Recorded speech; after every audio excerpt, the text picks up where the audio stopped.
l'écrivain Philippe Cadic n'a voyagé qu'une fois en dehors du continent américain pour participer en France en 1977 à une conférence sur la science-fiction, devenue culte. The subject of this speech is a topic which has been discovered recently and which may not exist at all.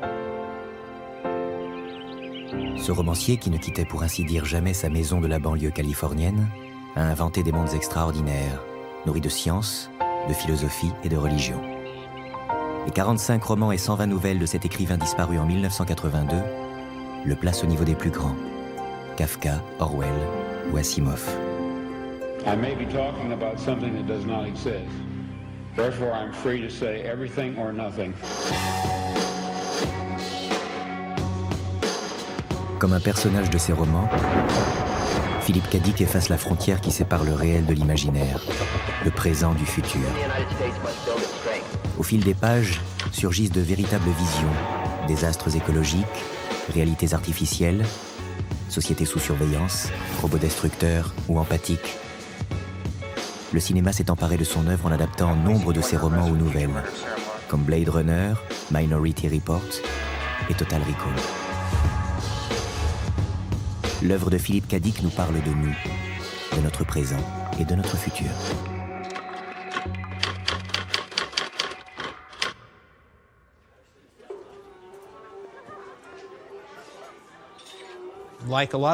Comme beaucoup de monde, je suis devenu fan simplement en lisant un de ses livres.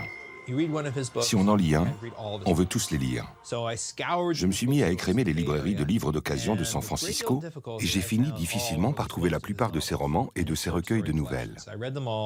J'ai tout lu et j'ai écrit un essai sur l'œuvre de Phil. Un jour, il m'a téléphoné à l'improviste. J'ai décroché et j'ai entendu « Salut, c'est Philippe Cadic ». Et il m'a dit combien il avait aimé mon texte. Je lui ai demandé si je pouvais le rencontrer. Je suis allé à Santa Ana, en Californie. Nous avons discuté de ses livres et de sa vie. Ce fut une conversation vraiment merveilleuse.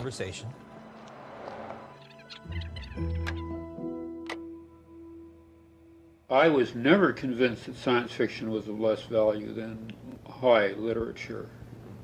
In fact, in high school, I was working on a science fiction story, which I still have. So I was in a curious position. I had read science fiction since I was 12 years old and was really addicted to reading it. I mean, I just loved it. And I also was reading what the Berkeley intellectual community was reading, which would be like Proust, for example, and Joyce. So I occupied two worlds right there, which normally did not intersect.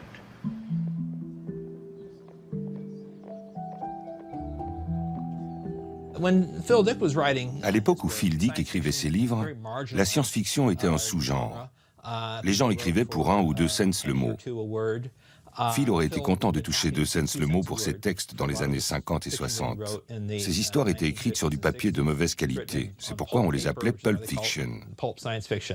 Les couvertures étaient scabreuses, avec des monstres aux yeux globuleux, attaquant de magnifiques femmes légèrement dévêtues. Et c'est là que Phil a trouvé un endroit pour ses pensées, ses sentiments sur le monde. I went from high school to a full-time job in a record store and radio shop. And working 6 days a week, I didn't get a chance to do much writing. I got married when I was 19. And I suddenly began to feel that science fiction was very important. I had a mysterious quality in the universe which could be dealt with in science fiction. I realize now that what I was sensing was a kind of a metaphysical world, you know, an invisible realm of things half seen, with supernatural powers. C'était le magasin de disques Tupper & Reed où il travaillait au début des années 1950. Un jour, il s'est immobilisé. Il a une sorte de crise de panique ou d'agoraphobie. Et c'est ce qu'il a décidé. Je dois écrire à plein temps. Il a laissé tomber la vente de disques, ça l'a poussé à écrire de la fiction.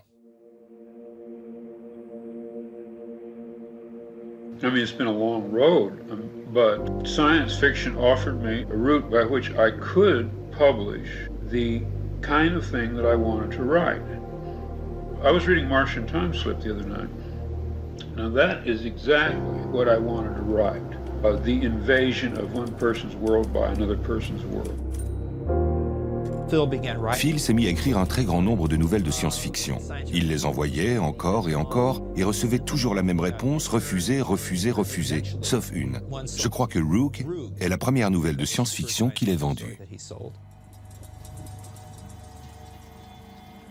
Rogue, my first story, is a perfect example of what I was trying to do, and that was Jung's idea, not mine. I was showing each person with a different world, and the contents of that world consisting to a large degree of material from his own mind, in which he did not recognize as his own mind coming back at him from outside. Now this is an idea that never left me.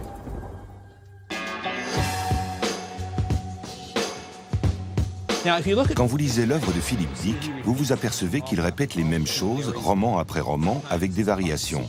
Parfois c'est une valise qui parle comme un psychiatre, parfois le psychiatre est une machine à sous, parfois c'est la porte qui vous fait subir une thérapie brutale. La porte refusa de s'ouvrir et déclara « 5 cents, s'il vous plaît ». À nouveau, il chercha dans ses poches, plus de pièces, plus rien. Joe Cheap sortit un couteau en acier inoxydable du tiroir à côté de l'évier.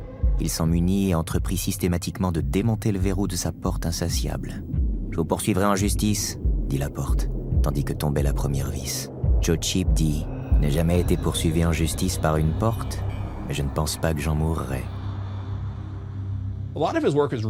Une bonne partie de son œuvre est vraiment drôle. Il y a des choses hilarantes dans plusieurs romans de Philip K. Dick. Il n'a jamais cherché à être populaire, il n'a jamais cherché à écrire un best-seller. Il écrivait simplement ce qu'il voulait.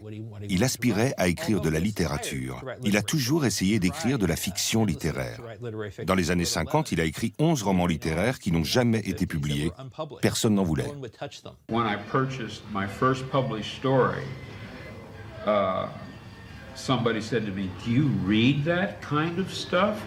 And I said, "Madam, I not only read it, I write it." And people would say to me, "Well, why don't you write something serious? Why do you write science fiction? Write something serious." By that they meant important. Nevertheless, I did as well as I could. I wrote the most profound, the most imaginative novel I could, and just floated it out into the world and hoped that eventually it would receive an audience.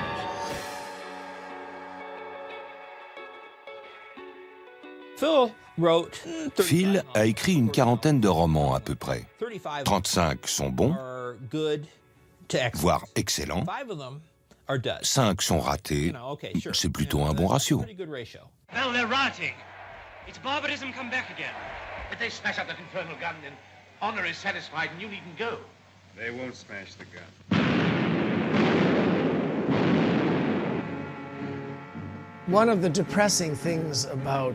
Ce qui est déprimant dans la mauvaise science-fiction, c'est qu'elle montre un futur, qu'il soit dystopique ou apocalyptique, où on ne s'intéresse qu'à quelques personnages. Le méchant Big Brother et le protagoniste qui se bat contre l'ennemi. On ne s'intéresse jamais aux gens ordinaires et à la manière dont leur vie est bouleversée. Mais Philip K. Dick était différent. Il aimait observer la manière dont la vie de gens ordinaires basculait. Philip K. Dick didn't write horror. Philip K. Dick ne décrivait pas tant l'horreur que cette sinistre sensation que toutes nos certitudes sont bâties sur du sable. Stand upon sand.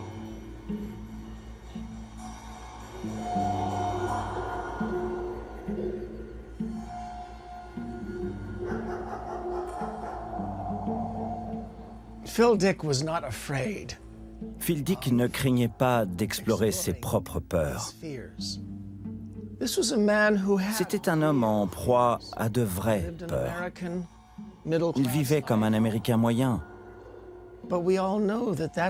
Mais nous savons tous que cela ne vous protège pas de la sensation qu'un monstre est caché sous le lit, qu'il y a un monstre dans le placard. Les plus grands auteurs de science-fiction, comme Ray Bradbury, Stephen King, Isaac Asimov, ont cette notion. Les choses vont trop bien. Mes angoisses sont aussi puissantes qu'une armée d'envahisseurs.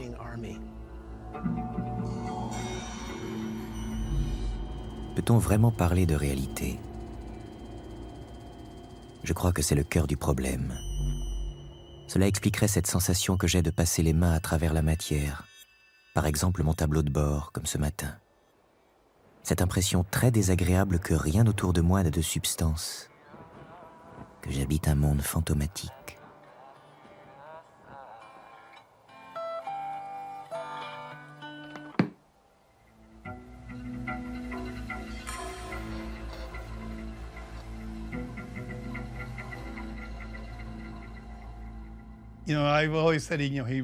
Vous savez, j'ai toujours dit qu'il écrivait des chefs-d'œuvre, mais que malheureusement sa vie était tout le contraire.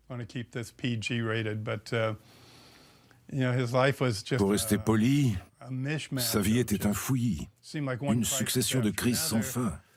Il pouvait retrouver ses livres, l'écriture pour s'évader, ce qui est un luxe. Avec le recul, je dirais qu'il ne correspond à aucun diagnostic, parce qu'il souffrait un peu de tout. Il était à la fois dépressif et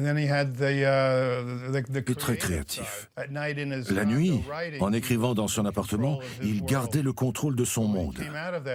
Mais quand il en sortait et qu'il devait se confronter au quotidien, prendre le bus, aller au restaurant, il en était incapable. De toute évidence, il avait une tendance agoraphobe. Il pouvait rester cloîtré dans son appartement. Welcome to the jungle!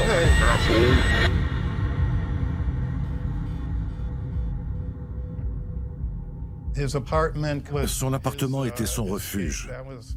C'était la dernière forteresse de Phil Dick. Et il ne voulait pas en sortir.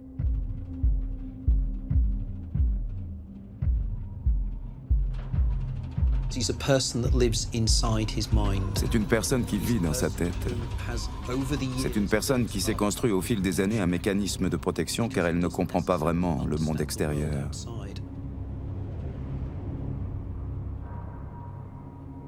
Et cette même personne se retire de la société.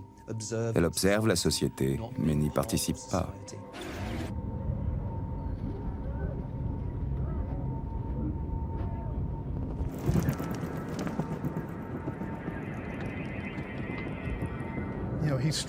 Il menait un combat permanent et pourtant était productif à cette époque. L'écriture était vraiment ce qui lui permettait de tenir.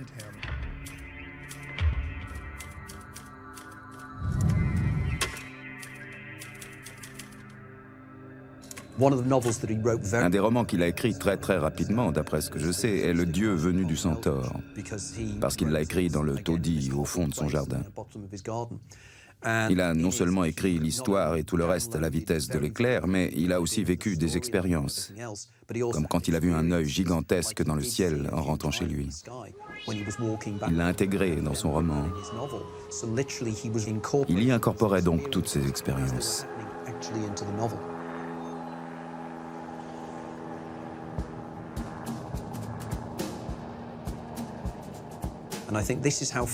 Je crois que c'est ainsi que Phil écrivait.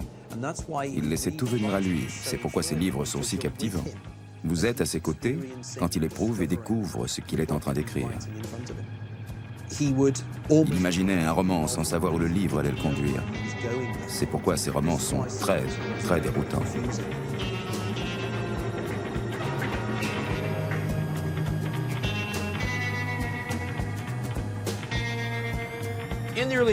Au début des années 60, Phil était marié à Anne Dick.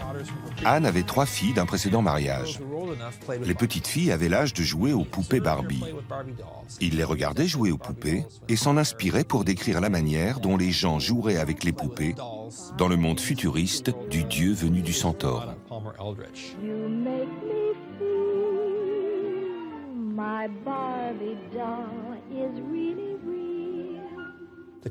Les colons sur Mars utilisent des drogues pour se transporter dans une réalité virtuelle où ils vivent comme des poupées. Jouer avec des poupées permet aux colons de Mars d'échapper à leur vie misérable.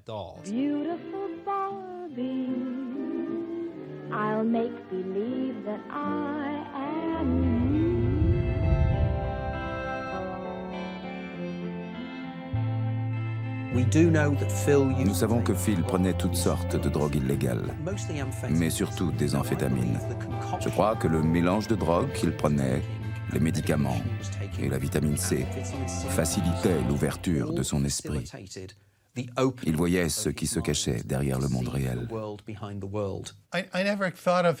Je n'ai jamais pensé qu'il souffrait de dégâts cérébraux. Je n'ai constaté aucun symptôme de ce genre. Phil créait tout seul. Il n'avait pas besoin de LSD.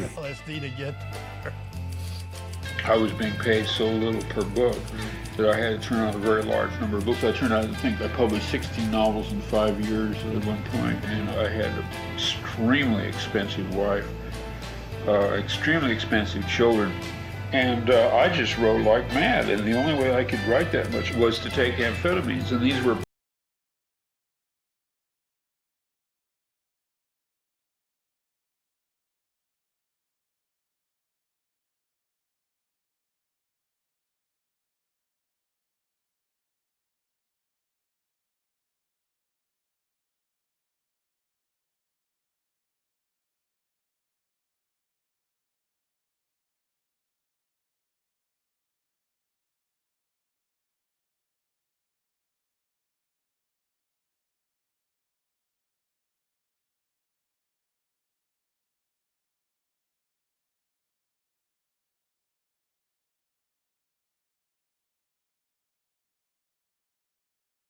Phil avait 43 ans, j'en avais 18, mais il me faisait penser à un petit chiot perdu, ce qu'il était. Il était fauché, seul, sans attache et à des centaines de kilomètres de San Francisco où il pensait passer toute sa vie. Phil et moi vivions l'un sur l'autre, 24 heures sur 24, 7 jours sur 7.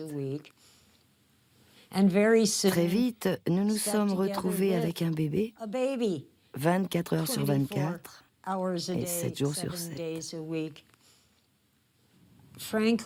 Franchement, c'était très difficile de vivre avec un homme qui ne quitte jamais la maison. Et comme il travaillait seul comme écrivain, il n'avait pas de collègues, il n'avait pas de contacts. Il restait assis devant sa machine à écrire.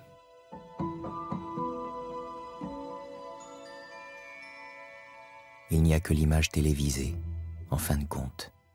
L'illusion du petit écran est derrière. Règne un autre groupe. Un corps constitué.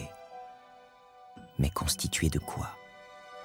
Et comment ses membres ont-ils acquis leur pouvoir? Depuis quand le possèdent-ils? Le saurons-nous jamais? Nous sommes parvenus tellement près de savoir tout ce qui se passe en vérité.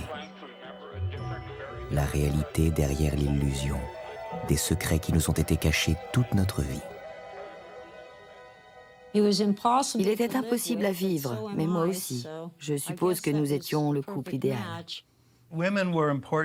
Les femmes étaient importantes pour Phil. Il revenait vers elles, mais il choisissait toujours des femmes mourantes, très malades, abîmées. Vous savez, on appellerait ça le syndrome du sauveteur. Le sauveteur est entraîné pour sauver la personne qui se noie. Mais si vous résistez, il est aussi entraîné pour vous envoyer une droite et vous mettre KO.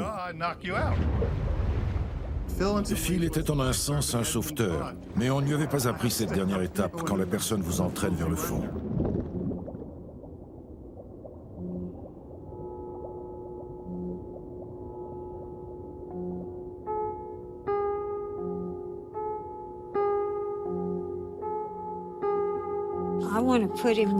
Je vais le mettre à côté de son père. Voyons. Je vais trouver une bonne photo. Voilà, mettez une barbe à Edgar. C'est le portrait de Phil. He had been a Marine in the 5th U.S. Marines. And he came back, and then when I was a little kid, he used to show me his military equipment, including his gas mask. And his eyes would disappear, and his face would disappear. And he would tell me about the Battle of the Marne, the horrors that he went through. He would tell me about men with their guts blown out, and he was telling a little 4-year-old child what it was like to fight in World War I.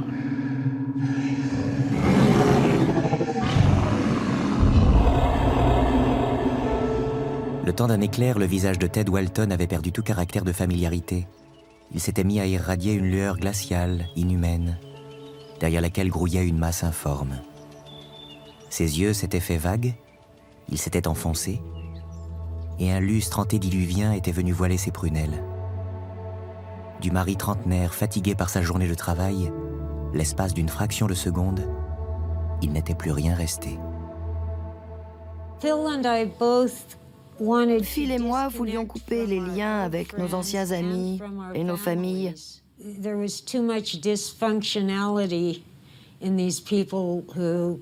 Les personnes qui nous entouraient étaient dysfonctionnelles.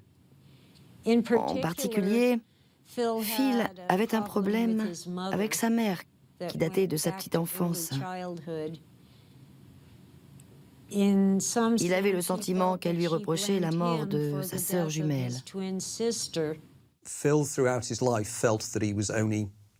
Phil eut toute sa vie le sentiment qu'il n'existait qu'à moitié, qu'une partie de lui était morte et reposait déjà dans la tombe. Ce qui est intriguant, c'est qu'il savait qu'il y avait une tombe à flanc de montagne dans le Colorado qui lui était destinée.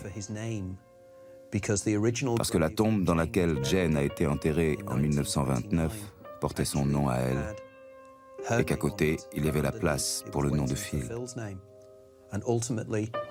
Finalement, quand Phil est mort, il a été enterré avec sa sœur. It's a common theme in my writing that a dark-haired girl shows up at the door of the protagonist and tells him that his world is delusional, that there's something false about it. Well, this did finally happen to me. I even knew that her hair would be black. I had an actual complete sense of what she would look like and what she would say. Son petit visage en forme de cœur paraissait dur sous le voile de deuil que formaient ses cheveux noirs. Avec son étrange maquillage, elle ressemblait à un arlequin. Les yeux soulignés d'un trait noir et rouge à lèvres violet. Des couleurs qui lui donnaient l'air irréel d'une poupée cachée derrière ce masque qu'elle s'était composé.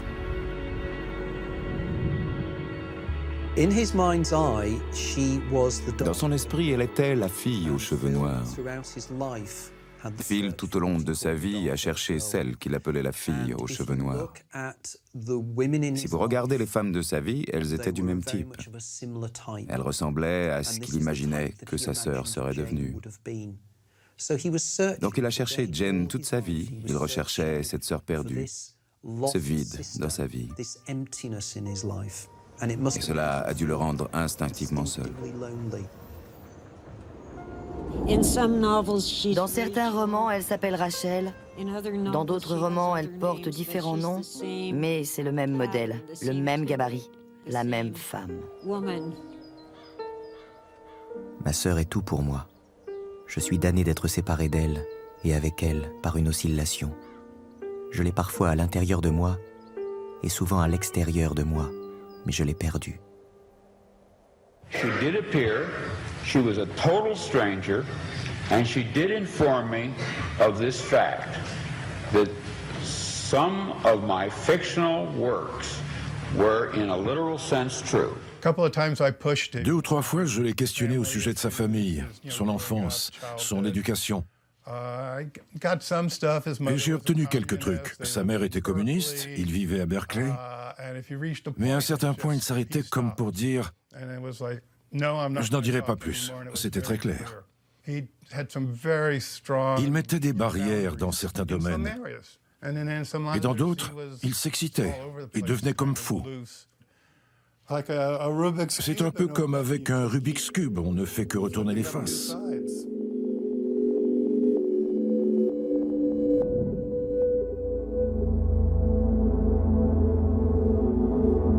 We are living in a computer-programmed reality, and the only clue we have to it is when some variable is changed and some alteration in our reality occurs.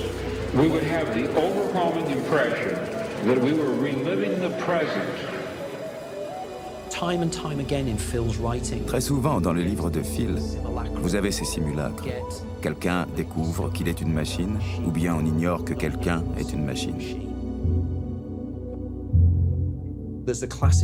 Il y a cette séquence classique dans Glissement de temps sur Mars, où l'un des personnages parle au directeur de la mine où il travaille et réalise brusquement que cet homme pourrait être une machine, qu'il pourrait presque voir les rouages. Cela vient d'un incident survenu dans l'enfance de Phil, où il a soudainement pensé que l'un de ses professeurs était un automate.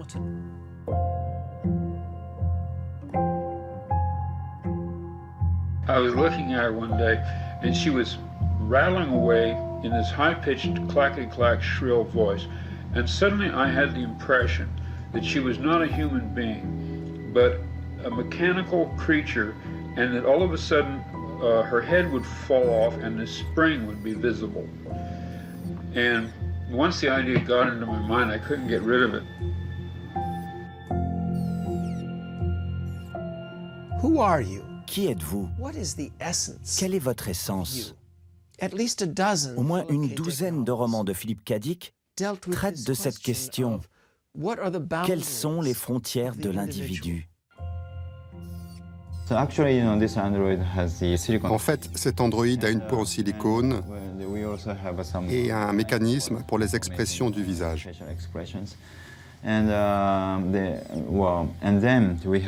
Et nous avons aussi un logiciel très spécial qui contrôle le mouvement des lèvres. Qu'est-ce qu'être humain? Est-ce l'empathie qui fait de nous des humains? Dans son roman, les androïdes rêvent-ils de moutons électriques? Ceux qui tuent les androïdes sont en fait bien moins humains que les androïdes, parce qu'ils ne montrent pas d'empathie. Dans ses romans, les androïdes ont plus d'âme que certains humains. Ces androïdes n'étaient pas, au sens littéral, mécaniques. Dans ses romans, la plupart d'entre eux étaient organiques, comme dans Blade Runner, qui est tiré du roman « Les androïdes rêvent-ils de moutons électriques ?»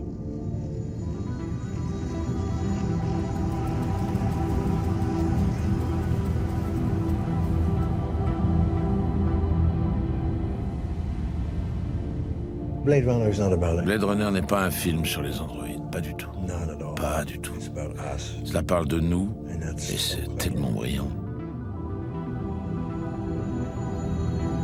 Regardons-nous en tant qu'espèce humaine, et qui croyez-vous être? Vous croyez malin, adorable, tellement brillant? Et quelle est la partie la plus laide de votre corps? C'est le cerveau. C'est là, dans le cerveau, que nous sommes humains. Le cœur, oui, le cœur, ok. L'estomac, oui, oui. Le sexe, oui. Le roi du sexe.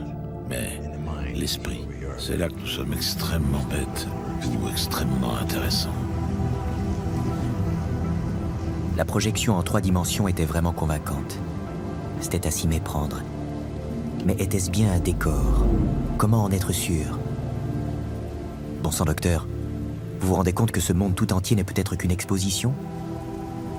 Que vous-même et tous les individus qui le peuplent ne sont peut-être pas réels? De simples répliques.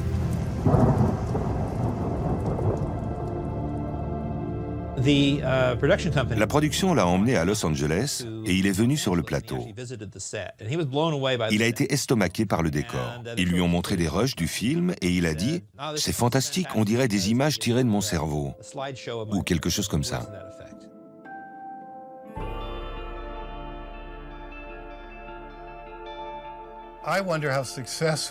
Je me demande comment il aurait vécu le succès. Il a eu son attaque un peu avant la première de Blade Runner. Il devait venir en limousine avec Harrison Ford ce soir-là. Quand on parle du destin, Phil n'était pas un écrivain normal, de ceux qui recherchent gloire et fortune. Il n'était pas comme ça. Il écrivait pour différentes raisons, pour trouver un équilibre dans sa vie.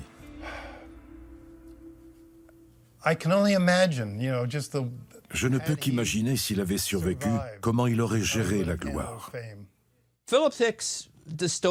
La vision dystopique du monde de Philip Dick, d'une société où la technologie n'est ni positive ni joyeuse, a inspiré de nombreux films après sa mort.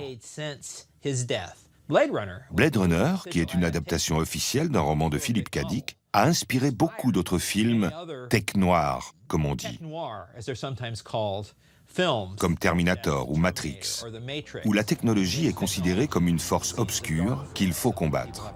Beaucoup de films hollywoodiens sont sortis depuis les années 1980 qui dessinent cette technologie sombre. Cela contraste avec la présentation joyeuse et optimiste de la technologie qui existait au moment où Philip K. Dick écrivait. Il était un dissident dans un monde d'utopie technologique. America's first attempt to launch a satellite, a 6.5-inch sphere weighing just over 3 pounds, was checked out by scientists and declared ready. A great wave of advanced publicity focused attention at Cape Canaveral, Florida, for the launching of Test Vehicle 3 of Project Vanguard. Si vous regardez la littérature et la télévision de ces années-là, vous verrez que l'on célébrait le triomphe de la technologie film après film. Phil n'avait rien à voir avec ça. Ce n'était pas son monde.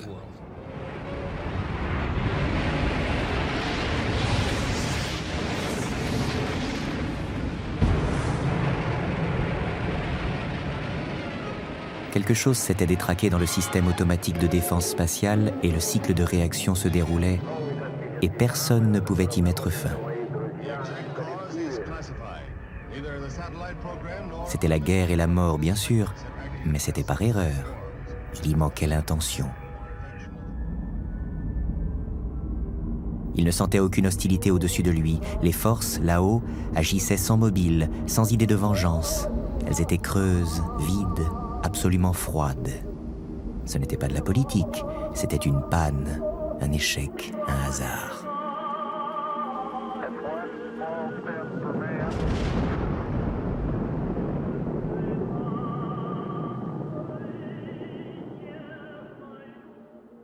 Le terme science-fiction n'est pas approprié.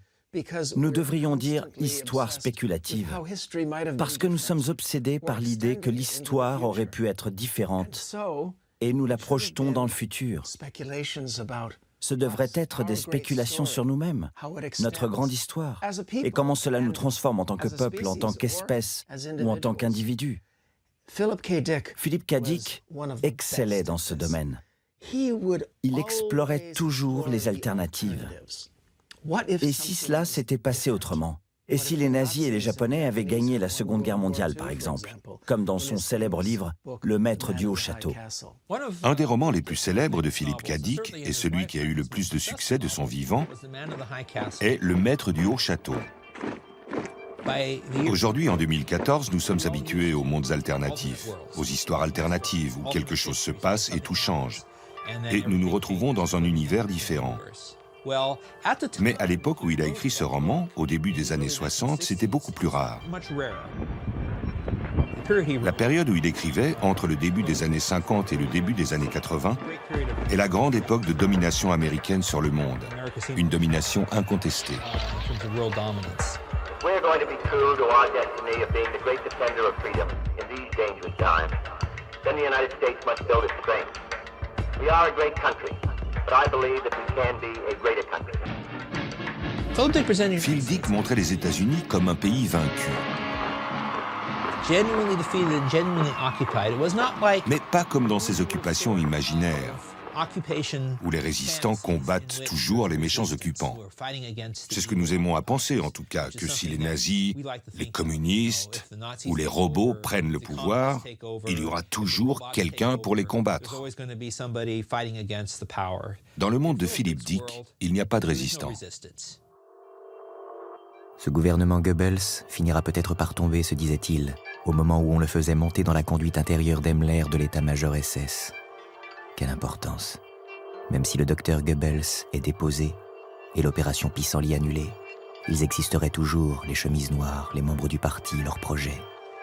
Si ce n'était pas en Orient, ce serait quelque part ailleurs, sur Mars et Vénus. Nous pouvons seulement espérer et essayer.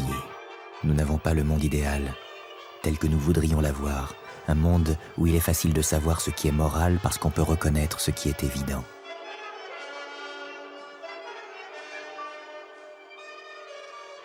Il voulait montrer que ce qu'ont fait les nazis lors de la Seconde Guerre mondiale n'était pas unique, que cela pouvait arriver n'importe où, n'importe quand, et plus particulièrement aux États-Unis, après l'assassinat du président Kennedy.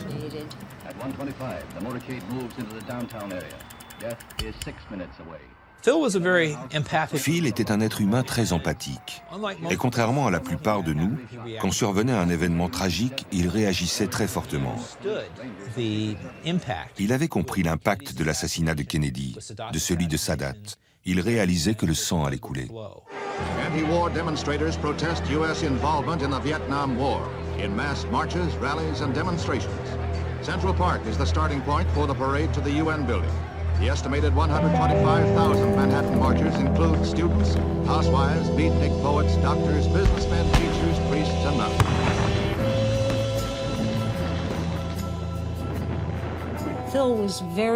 Phil était opposé aux opérations en Corée et au Vietnam. On les appelait des opérations de police parce que ce n'étaient pas des guerres officielles, mais c'était des guerres. C'était l'enfer. Il a signé une pétition dans Ramparts Magazine où il promettait de ne pas payer d'impôts jusqu'à ce que nos troupes se retirent du Vietnam. C'est peut-être pour cela qu'il a attiré l'attention de certaines autorités qui ne l'aimaient pas beaucoup. Anybody like me who grew up and was part of the Berkeley counterculture became a marked man during the Nixon administration. It is impossible to tell how much of our fears were justified. Ne pas gober les slogans, les partis organisés, les croyances et le sacrifice. Ce peut être en soi une croyance digne du sacrifice de soi. Je pensais être sans credo, mais je me rends compte à présent que j'ai au contraire de très fortes convictions. Philip Dick n'était pas un activiste comme ceux qui descendent dans les rues et manifestent.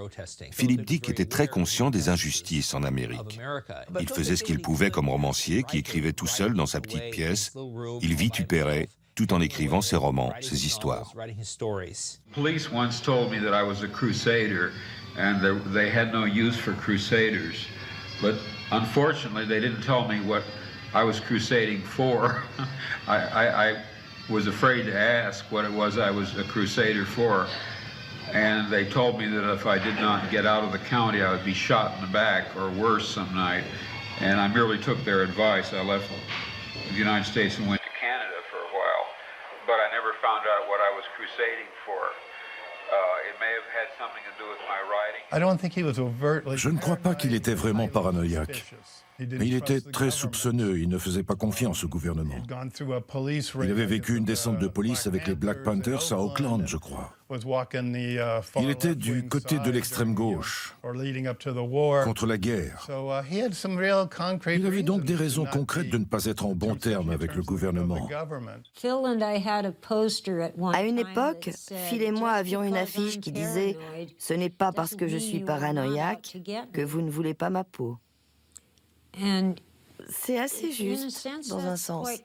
Il suffit de lire ses romans. Il y a toujours quelqu'un qui est pris au piège. Toutes sortes de machinations manipulent cette personne qui ne contrôle plus rien.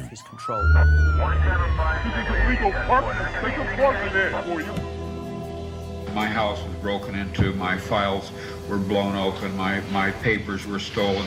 I've seen my CIA file, I've seen my FBI file. Sauf que dans la maison, il y aura les holocaméras.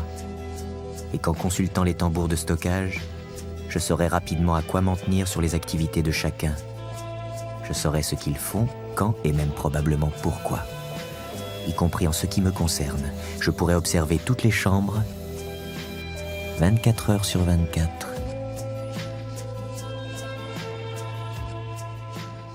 Make sure they don't have a closed-circuit TV surveillance system. You'll find cameras are usually located over each entrance. You'll find them in other areas too, like where expensive articles are on display. Dans ses romans, Phil semblait nous alerter des dangers de la surveillance d'État. Comment l'État nous contrôle de plus en plus, comment nous sommes observés tout le temps. Phil nous alertait. La question est, savait-il qu'il nous avertissait ou était-il une sorte d'oracle ?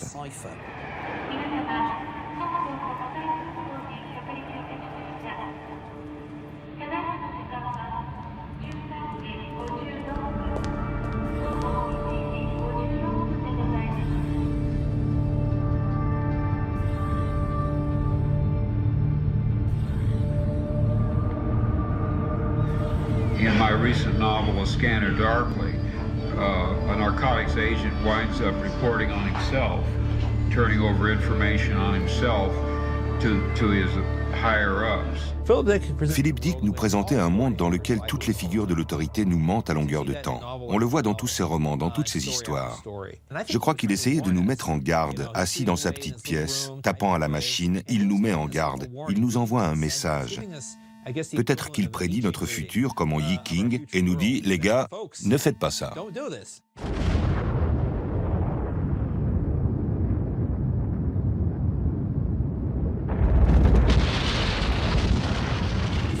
Si Philip Dick était vivant et écrivait aujourd'hui, je pense qu'il serait épouvanté de voir combien le futur qu'il a imaginé s'est réalisé, que ce soit la société de surveillance ou les catastrophes écologiques. Dans son roman « La vérité avant-dernière », il imagine un monde dans lequel l'humanité vit sous terre. On a dit à l'humanité qu'une guerre atomique avait éclaté. Les gens sont maintenus sous terre pour servir de robots, non pas comme soldats. La guerre s'est terminée après une courte bataille, mais en fait comme des robots au service de l'élite, qui vit à la surface dans de grandes propriétés foncières.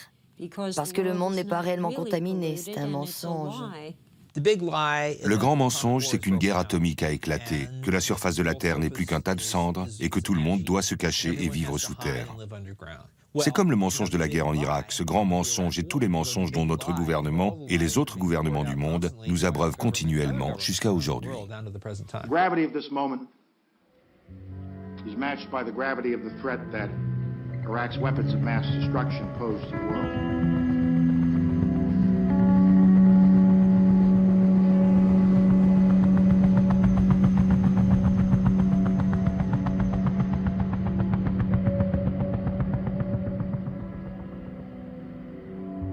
Un jour, se dit-il, il fera si chaud que tout fondra comme du beurre. Il se rappelait le jour où sa collection de 33 tours s'était liquéfiée en un bloc compact. C'était juste au début du siècle, à la suite d'une panne du système de réfrigération. Et au même moment, chaque perroquet, chaque oiseau Ming vénusien de l'immeuble était tombé raide mort.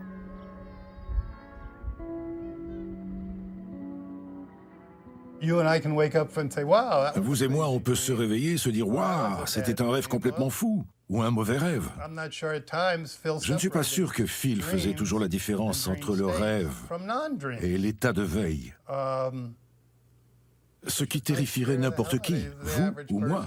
Vous ne savez pas si vous rêvez ou si c'est la réalité. Look at me. Look at me.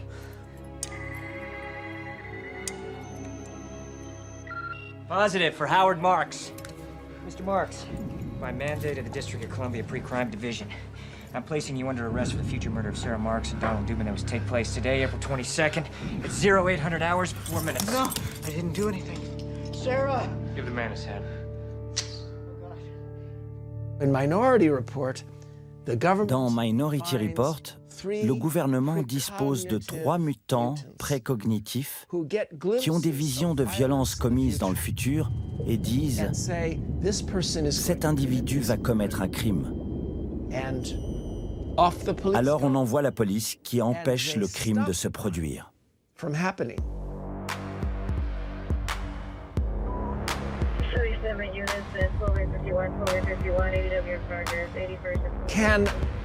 La prédiction de crime peut-elle devenir aussi précise dans la vie réelle que Philip K. Dick l'a décrit?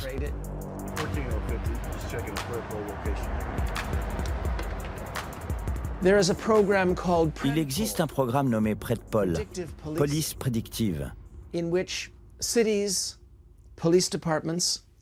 où les services de police analysent les statistiques dans les quartiers et les déplacements pour anticiper un crime. Ce système a déjà fait ses preuves dans beaucoup de villes. Selon lui, certaines conditions sociales, mêlées à d'autres facteurs, signifient qu'il faut envoyer des renforts de police dans tel quartier ce week-end. Et cela a plutôt bien marché. En mettant en œuvre ce système de police prédictive ces 12 dernières semaines, j'ai constaté un net déclin des crimes contre les biens. Ça m'a démontré que la police prédictive était efficace et qu'il suffit de concentrer nos effectifs de police dans ces zones spécifiques. Je suis persuadé que cette technologie qui vise à la diminution de la criminalité est vraiment l'avenir.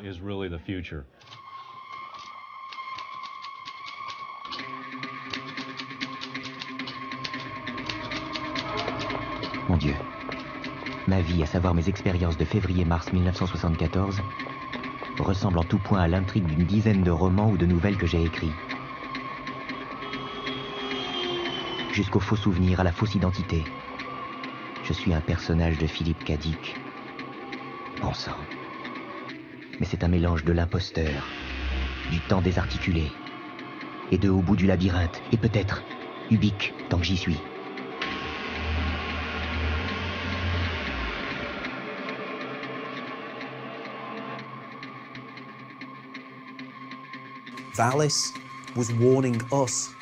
Valis, par l'intermédiaire de Phil, en utilisant Phil comme un vecteur, nous avertissait des conséquences de nos actes.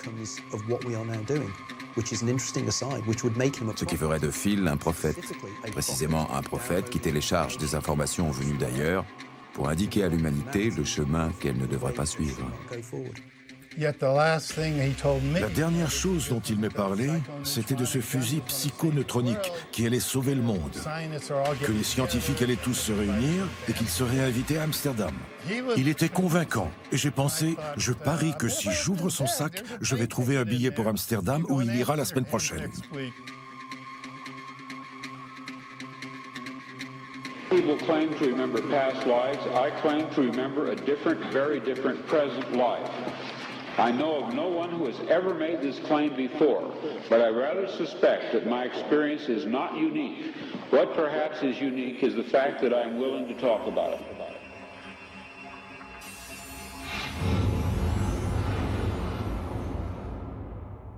Phil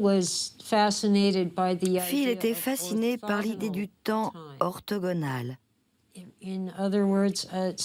En d'autres termes, un temps qui s'écoule perpendiculairement. Disons que nous sommes sur une ligne et que ce temps s'écoule perpendiculairement au nôtre. À un certain point, ils se croisent, ils se chevauchent juste un court instant, et il a apparemment éprouvé quelque chose comme ça, un contact avec des gens dans une autre temporalité. Ils prétendaient venir de notre futur, essayant de réparer quelque chose qui s'était produit dans leur passé. Peut-être était-il lucide. Il était littéralement lucide dans le sens où il voyait à travers le monde réel une autre réalité. Et percevoir cette autre réalité, cela a pu le rendre légèrement fou.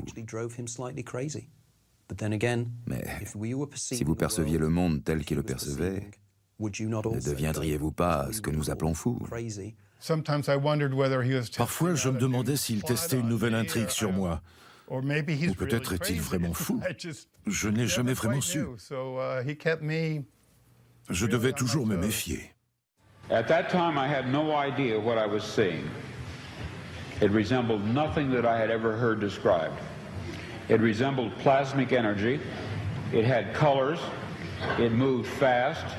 It collected and then dispersed. Phil était convaincu que cette voix dans sa tête, cette manifestation qui l'avait accompagné toute sa vie, avait fini par pleinement se manifester lors de ce qu'il appelait ses expériences 2, 3, 74. Qu'il a appelé Valis. Il appelait aussi intelligence artificielle. Il l'appelait Sophia et lui donnait plusieurs noms.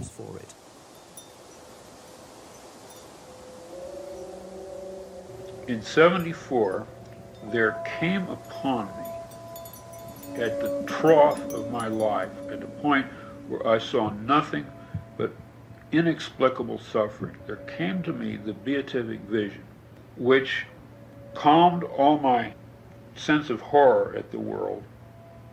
The divine power that I perceived as master of this world was either cruel, wanton, blind, insensible, destructive, or evil.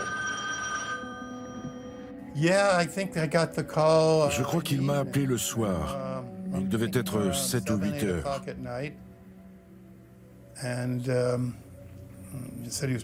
Il disait qu'on l'interviewait et que ses yeux, sa vision baissait.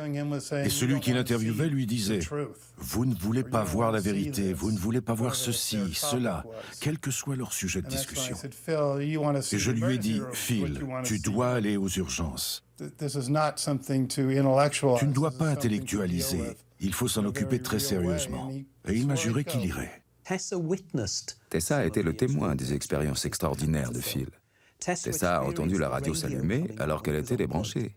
Il est possible que Tessa ait elle aussi halluciné, mais si Tessa et Phil avaient tous deux des hallucinations, on est vraiment là dans une folie à deux. C'était la dernière preuve qui m'a convaincu que tout cela avait réellement lieu. Je suis l'infinité du vide, et tu me connais tel que je suis. Acceptes-tu le fait que là où est l'infini, je suis, et que là où je suis est l'infini? Oui, ai-je répondu. Alors Dieu dit, et puisque tes hypothèses sont en nombre infini, c'est aussi là que je suis. Un des éléments de preuve précis de la précognition de Phil est une lettre que Phil a écrite le... Je vais confirmer la date. Le 9 mai 1974. Dans une note de bas de page, il a écrit « Je suis resté debout jusqu'à 5 heures du matin la nuit dernière. J'ai fait ce que je n'avais jamais fait auparavant, j'ai ordonné à l'entité de se montrer à moi. J'étais dans un état de rêve, puis parmi une série d'images hypnagogiques, une scène horrifiante, inerte mais pas figée, est apparue. Un homme était étendu là, mort, face contre terre, dans un salon, entre la table basse et le canapé.